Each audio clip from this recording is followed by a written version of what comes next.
Welcome to Walking in Their Shoes.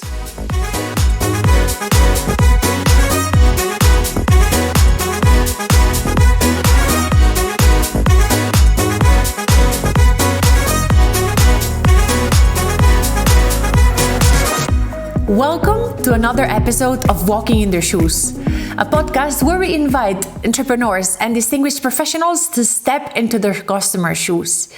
In these discussions, our guests share their ongoing efforts to better understand their customers' needs and the tools they use to attain excellence when it comes to customer experience. Both professionally and personally, I'm a firm believer of constant growth and learning. And in business, this attitude should always start by its leader, its founder. Only through this approach, a business can achieve excellence. And this is why in Walking in Their Shoes, we also discover the values and aspirations of our guests to understand how they have been shaped to the person they are today, and how do they instill these values in their organization to offer the best experience to their clients. In a transformative period where more and more businesses are shifting their gears to put customers at the center of their efforts, it's very interesting to hear from our guests how they are reinventing their practices to embrace this customer centricity environment, creating more personalized experiences and exceeding client expectations. Today, I am thrilled to be chatting with Javier Sánchez Lamelas, founder of Topline Marketing, an agency and consulting group focused on elevating the performance of marketing departments, helping them design processes for better, faster, and more efficient executions. Also, they assist teams to drastically improve creating outputs and media strategies at a local and global scale. Stay with me because Javier's journey is quite interesting. Javier is a worldwide marketing professional with over 30 years experience that started his career in Procter & Gamble in Madrid with jobs of increasing responsibility in Athens and Brussels, Procter & Gamble's European headquarters. In 1996, he moved to the Coca-Cola company in Vienna and later on to Spain as a marketing director for the Iberian division.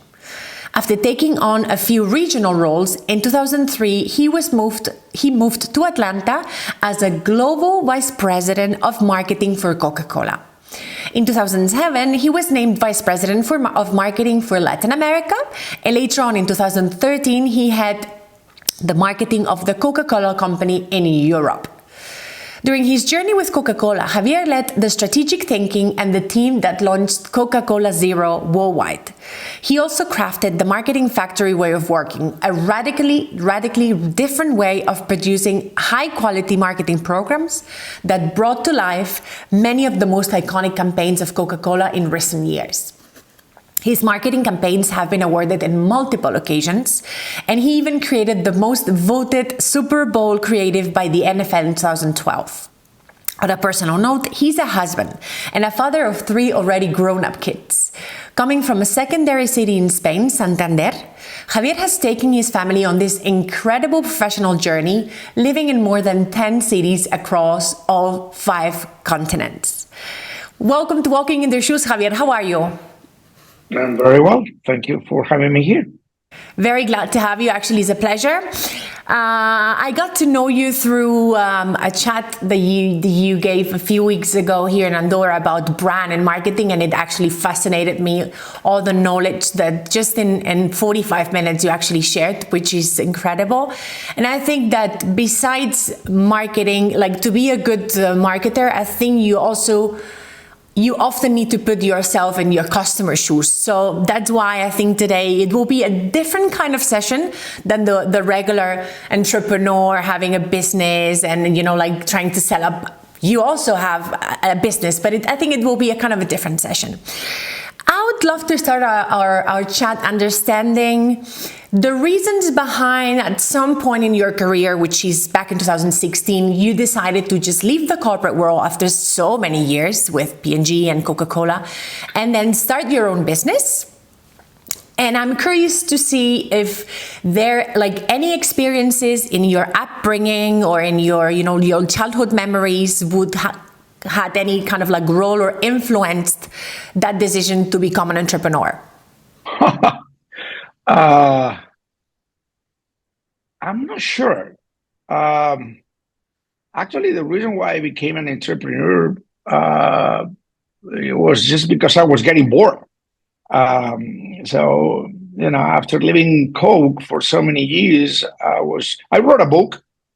But when I finished the book, uh, I I didn't know what to do with my life. So, I just thought it was a good idea to put together a business and help other businesses. And actually, I was not very ambitious with it. It was just an idea, but it grew. A lot of people wanted to join the company, and a lot of customers start calling. So the business grew probably even more than what I wanted at the beginning. But to your question, I don't think so. I think it was just a natural flow more than a childhood memory. Funny enough, because actually, coming from a corporate world where you kind of like achieved any achievable, like anything that any corporate person would or marketer would love to achieve, like with the campaigns that you did with Coca-Cola and the whole, journey, you reach a point that you're like, okay, I'm whatever I needed or I wanted to reach, I've done it all.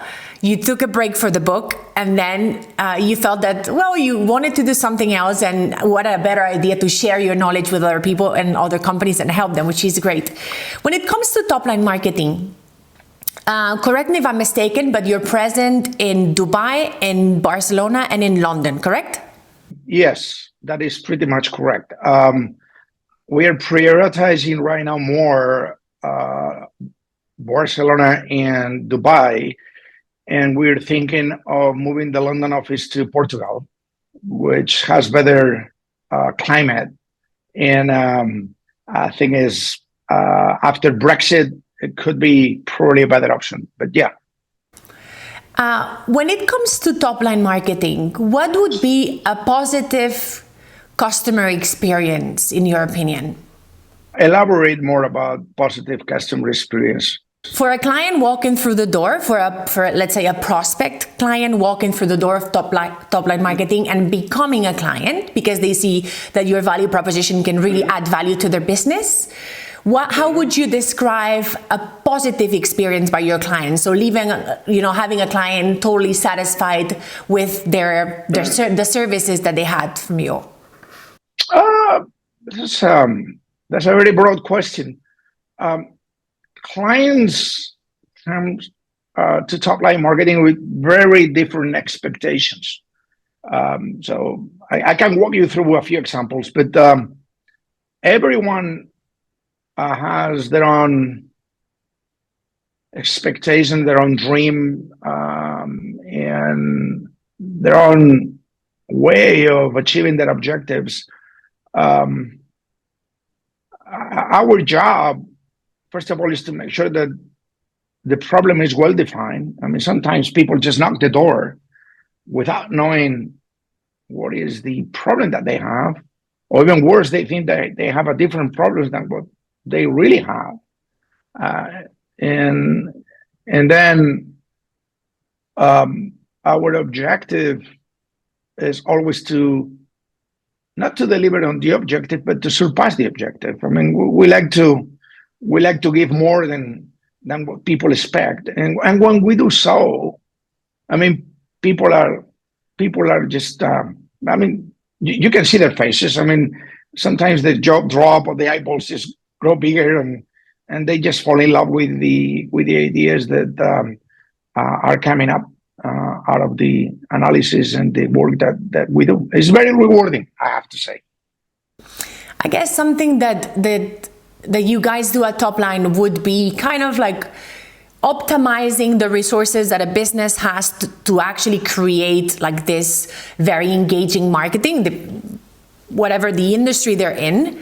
So bringing those ideas in and questioning some of the things that they've maybe never questioned. It's kind of like for them, like a kind of a self-discovery journey as a company, because you said, like in the opening, I said that you help marketing departments, but I'm absolutely sure that you had clients that you helped the whole company reposition their brand and their approach to clients. Sometimes, Yeah, I mean, we had a client that wanted. I mean, it was a large corporation. I would say mid to big. It was $6 billion. They came to us about 4 years ago. In They supply. Actually, it was the largest salmon producing company in the world. It was uh, a fish producing company, basically. And they wanted to launch their own brand because I mean, all what they did is they they grew the salmons, they cut the salmons, then they packed the salmons, and the brands of the salmons were the ones that everybody's eating in the supermarkets when you go and buy either fresh salmon or smoked salmon or marinated salmon. It is usually the brand of the distribution company. So they were just basically calling them and ordering large amounts of that type of salmon. And they wanted to produce their own brand. So we did so. It took us about a year or so because we had to touch not just obviously the name of the packaging, we also had to touch the product itself. We realized that they were selling, as I explained to them, business class ticket at the price of couch, right? I mean, you have different kind of salmons, and all of them they're going without particular selection to the store. So I will reserve the best salmons for the company brand, and they loved the idea so much that they changed the name of the company. So when you said that we just not helping the marketing departments, I mean, sometimes it's true. We help the entire corporation. They took the brand name and then they renamed the entire company after the brand name, and we launched that in Scotland 3 years ago. It was fantastic just to see that. Wow. So imagine the impact that I was saying that you can have on a company, not only in the marketing department, but just, at an organizational scale. You mentioned something earlier about understanding the client's needs, because they might be coming with a problem, but then sometimes the problem is something different. Like when you question, when you question or touch a bit, you go a bit deeper, you discover not deeper problems, but pain points. So how do you do to better understand your clients' needs and expectations? That's a very good question.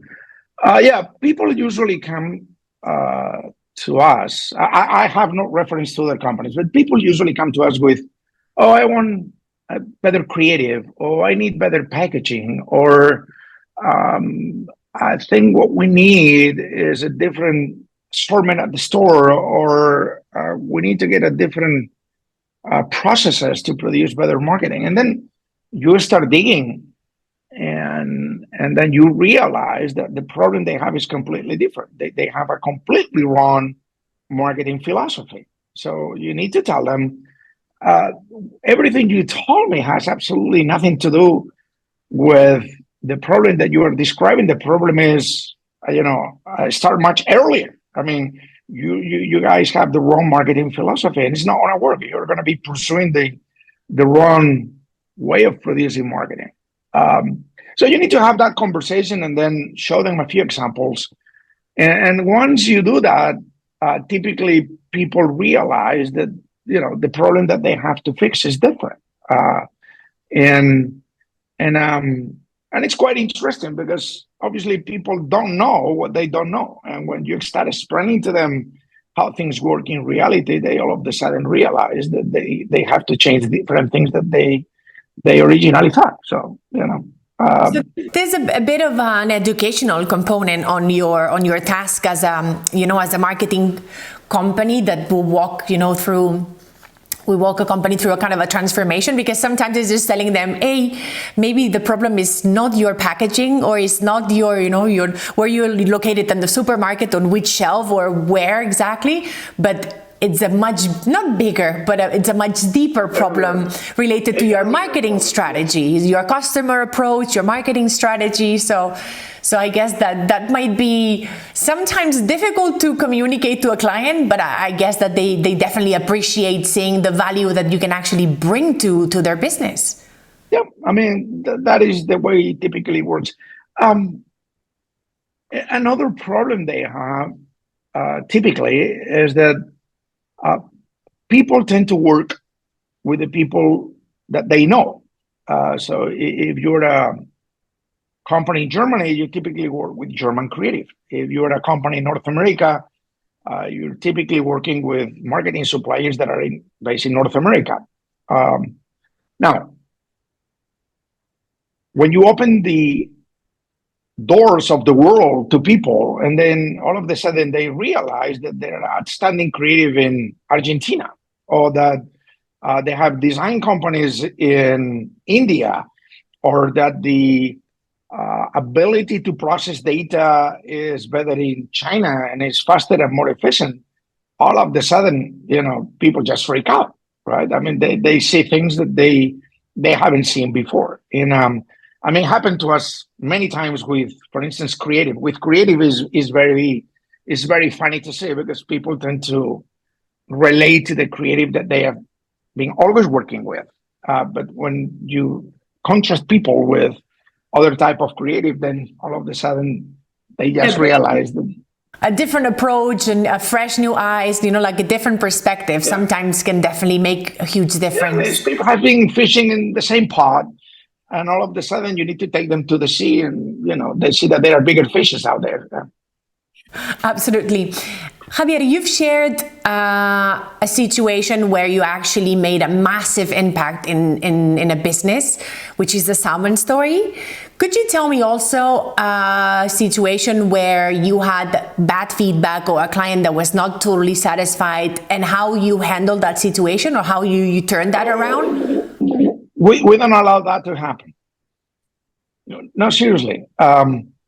If we think that we're not delivering the value that is expected, because I mean, it's not within our area of expertise, or within that the client is stubborn, insisting on a wrong point of view, I cut the relationship immediately in a very friendly way. I had a guy that called me out of the blue in the north of Spain, and I said, listen, I mean, quite frankly, you are too small for us to help you. I mean, we work with larger company, but I mean, since you are asking me for my help, I'll do that for little money, and I will put the resources in. The guy thought that he got a marketing problem. He got a finance problem. He got all the cost control of the company and the financial situation pretty much in disarray. So it didn't take much time to me just to get a financial advisor and supervisor. That worked. At the time we started with the marketing part, which was 6 months later, the guy was fixated in some point, and he said, listen, stop it here. We're not going to get anywhere. And we stop, but we are good friends. I mean, we go and have lunch and share good laugh over a bottle of wine. So, I think it's a mistake just to be in a relationship just for the sake of being in a relationship. It is not productive. So, if somebody has a different point of view, or for very good reasons, let it be. The way things work is, if you are hiring somebody, you are hiring somebody for the value that person bring or may bring to the business. And it's like a doctor. I mean, you cannot go to a doctor and do exactly the opposite that the doctor is telling you. So the doctor will tell you, well, listen, I mean, thank you very much. You are going to die soon, but let's not keep wasting my time, right? And that's it. And funny enough, we discussed that with actually a couple entrepreneurs about the fact that sometimes when you start a business, you started from a different kind of like starting point, because you brought a lot of, like expertise and know-how to the table. So the clients that were walking through your door knew already what kind of value they could get from you. But when you start your business, sometimes you just want to, like please everyone and just take any client you can find. And it's the wrong approach to starting a business is just thinking that you're the right fit for everyone. That's wrong, because the expectations or the type of client you might have in the other side of the table might have a different kind of needs than what you can deliver, first. And second, their expectations might be either higher or different than what you can actually bring to the table. So you might be bringing a lot of value to that company, but they don't see it as such. They don't see it because that's not what they need then, or what they're looking for. So sometimes it's an exercise of saying, okay, I'm not for everyone, and that's okay. So that's, I guess, what you did with that client, saying, hey, look, we can be friends. I'm happy to just hang out with you, but business-wise, you need a different kind of help or expert to walk by your side. So that's actually being upfront in the business, as in personal relationships. I think it's something that sometimes is tough to have those tough conversations, but it can only end in a good way. You can only end in good terms because you're being super upfront. So it's not pushing something that you know is not working. Javier, is there any way, and I guess throughout the process, because when you work with a company, it's not for like a couple of weeks or so, or not just selling a product, it's a whole journey that you embark on. So I understand that you're getting regular feedback. It's not something that you get at the end, but that you get it constantly from your client, if they're happy, if they're pleased with what you're bringing. Is there any way that, or any tools that you use to gather this feedback from your clients, or just something very informal, like through informal chats? I guess everybody knows when he's doing a good job or bad job. I think the process is prior to that. I think is how high is your bar. I met a lot of people in my professional life who comes to do a presentation or provide solutions with a very low bar. I don't tolerate that, and I work with, I have suppliers for the job that I do, either people that are on the creative field or people that are on the design field, or algorithms and mathematical models to do predictive analytics. Until I am at 100% satisfied with the work, I don't go to the client. So the first that has to be satisfied with whatever you're going to be presenting to a client is yourself. If you are satisfied yourself and the client is not satisfied, probably the problem is from the client side. Either they don't understand, or they don't get it, or they don't see the value. But if you have high standards, it very rarely happened to me that the client is not happy. And the feedback is almost instant. They give you more work. They want to amplify the work. They give you more resources. They ask you, how can we go faster with this? So, there is no formal feedback process. But I guess, as I said, it's more about, how high is your bar when you are doing your work. Actually, just yesterday, I watched a chat between a friend of mine that she's the general manager for Bugaboo in North America, with Gary Vaynerchuk, and they were discussing, where is the right balance between brand positioning and performance marketing. It's just trying to find that right balance of brand and actually performing marketing. What do you think in this customer centricity era that we're actually starting to get in, because more and more industries are shifting and putting the clients, at the center of their efforts, because they understand that, you're no longer compete with your local, like local companies or national. Now competition is worldwide. So you got to deliver something that your competition is not doing. So what do you think are the skills? And now we're going to talk about your team. What do you think are the skills that, right now a person needs to have in this customer-centric environment? I don't know. That's a very difficult question.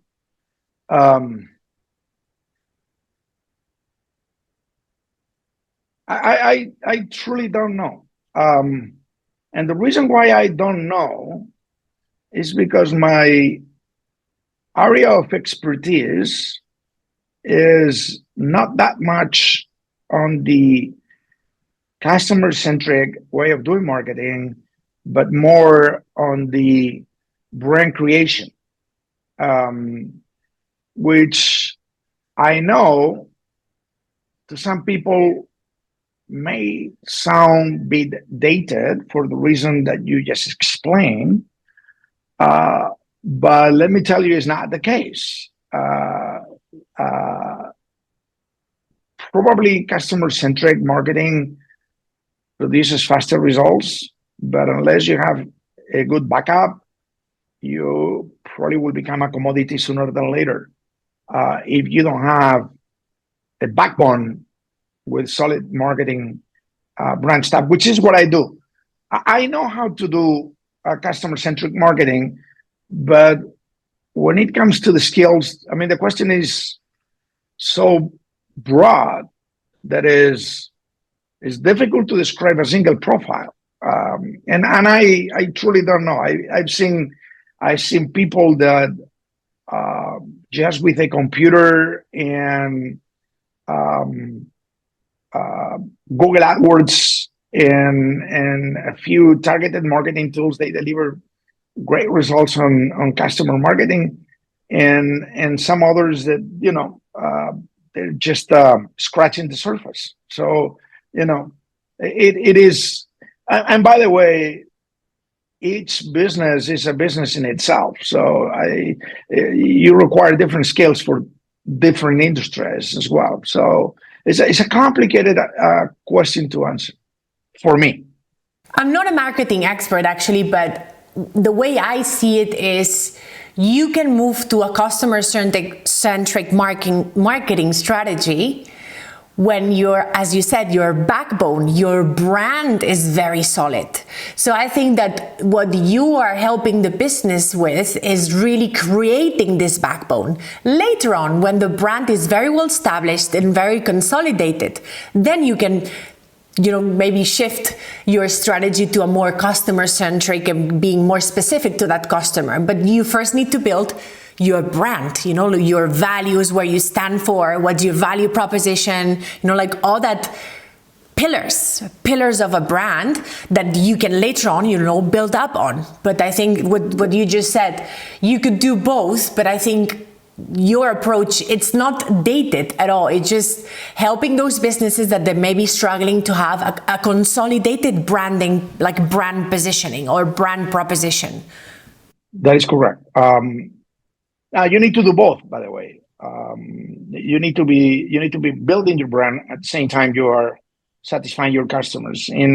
But to the question that you asked earlier about the people profiling, I wouldn't be able to tell you exactly what are the skills that are required to perform on that area, because each particular business has their own requirements and their own limits. So it is complicated to provide a generic answer to that question. Let me try to bring a bit of, let's say, light, and let's see if you agree with me or not. But besides what industry you're in, regardless, I think there is something that nowadays is critical. And you, of course, unless you're someone that you're not a client-facing professional, those are different skills. But when you're a client-facing professional, you see clients, you need to understand what they need and just try to kind of deliver or help them or guide them. Would you agree with me that empathy, skills like empathy or emotional intelligence bring a lot of value to that professional? Again, regardless of which industry he's in, because if you better connect with the client, if you better understand what the client's needs are, and we go back to that question, earlier saying, when you try to understand what are the client expectations, what they're really looking for, it's just actually understanding, creating that, not personal, it doesn't need to be personal, but that connection that makes them understand what they really are looking for. Yeah, I'm not a very empathic person myself, but yeah, I guess that will help. I would probably put number one, knowledge. If you're really a knowledgeable person and you can explain your knowledge, so you need to do both. There are people that they know a lot, but they have no clue how to explain what they know. But if you're knowledgeable and you know how to explain what you do and why you do it, I think that will give you significant advantage on customer-centric relationships and businesses. Second one is making sure that you deliver on what you committed, but not just in the quantity, but also in time. There are people out there that, they go talk to the customer, sign a scope of work, and, for many, many, many reasons, the job is below expectations, or is late, or is more expensive. You cannot tolerate to do that. I mean, your word is your word, and you need to deliver what you promise. So reliability, I think, was probably number two in my list after knowledge. I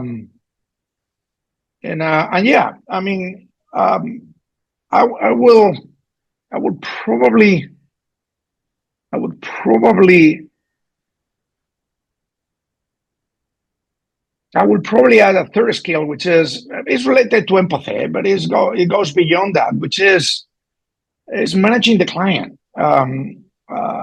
Sometimes managing the client is complicated because clients usually act like little kids. I mean, if you give them something, they want more, and if you don't give them more, they start shouting and screaming and sometimes swearing. And you need to just teach the client that you need some sort of discipline to deliver the word that you have to deliver, right?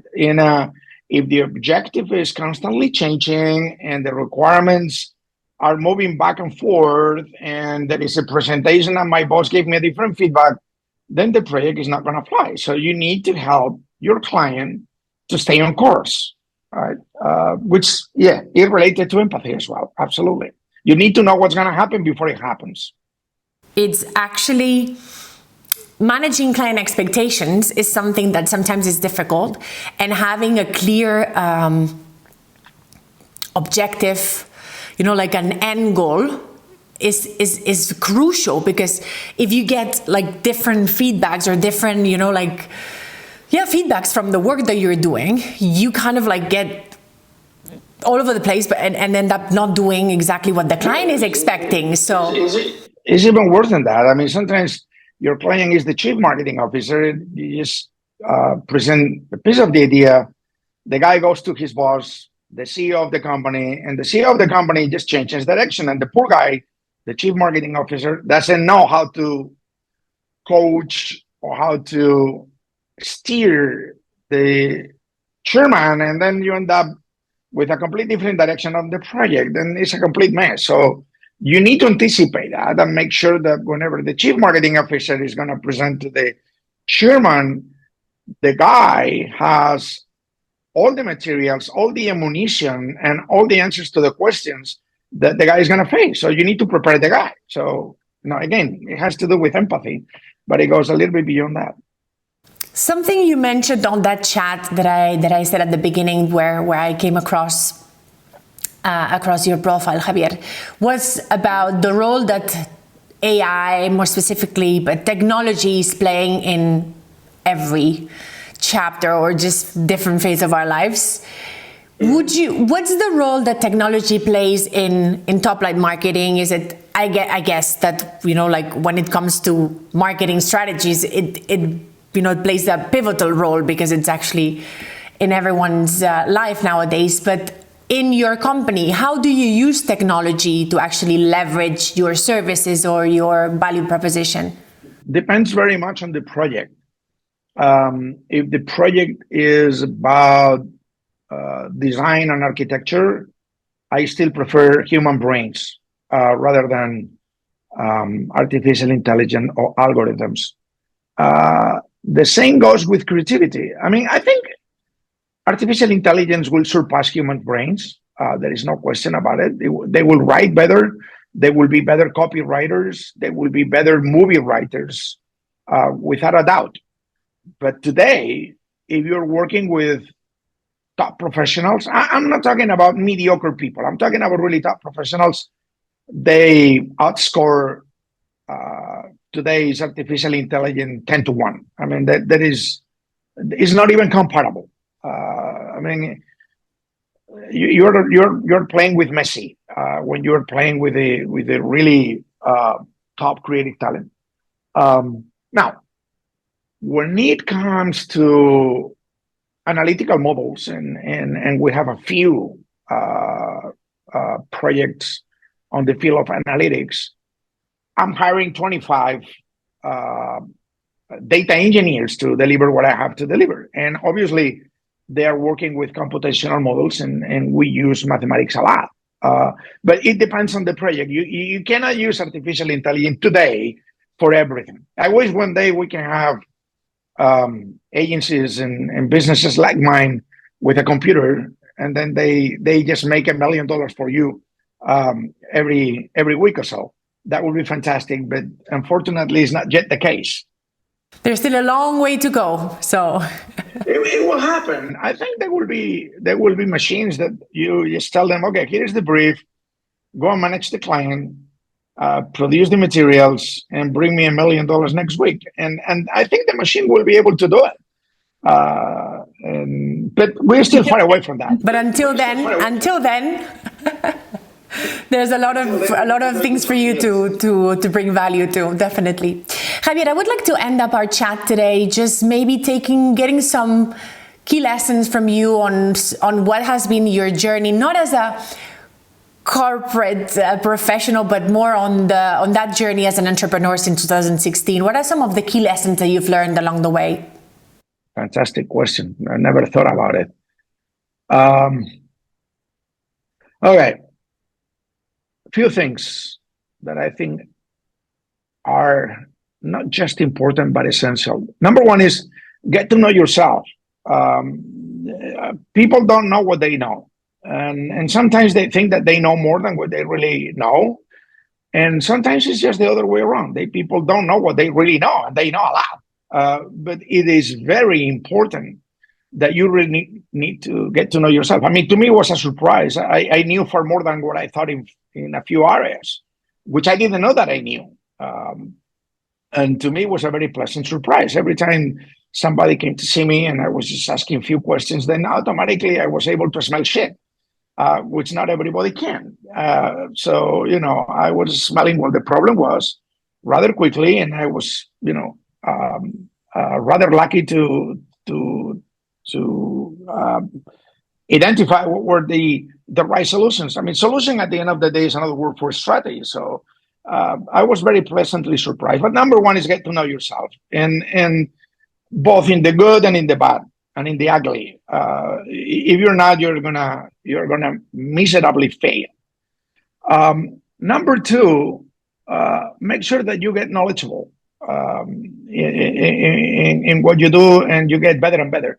And the reason why that is important is not just because you need to be better than others. It's because the world is changing very fast, and the possibilities and the probabilities of becoming obsolete are huge, and you don't realize. I mean, all of a sudden you wake up next morning and oops, I'm talking about something that is completely dated, right? I mean, you need to know, what is the cost of acquisition, click-through rates, what is the best strategy for universal media measurements, and you need to know. I mean, those are things that did not exist 10 or 15 years ago, and you really need to know what you're talking about.